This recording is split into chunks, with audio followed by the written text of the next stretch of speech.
tapi saya dah besar. Jom kita tengok dalam.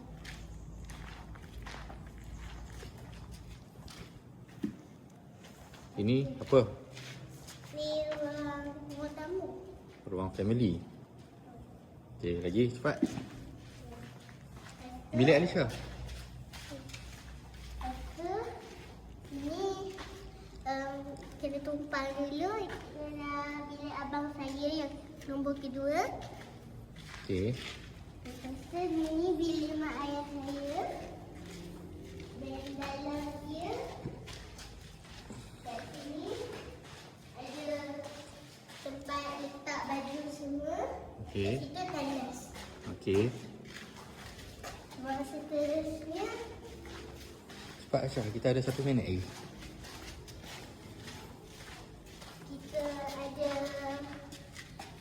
ruang abang saya seorang lagi. Okey. Ini ruang bilik saya. Dan kat sini ada tandas. Tandas. Macam tu. Okey, lagi. Lepas tu Cepat, kat cepat. sini Cepat ke sana.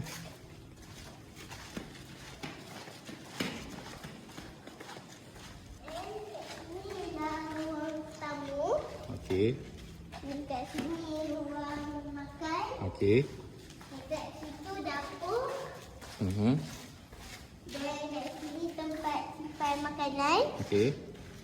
Dan sini stok yang boleh dicat habis. Okey. Dekat sini bathroom. Okey. Okey. Sana. Kat sini pula apa dia? Ni apa dia? Ni tempat macam santai-santai boleh tengok dekat luar. Okey. Okey, itu dia lah. Bye.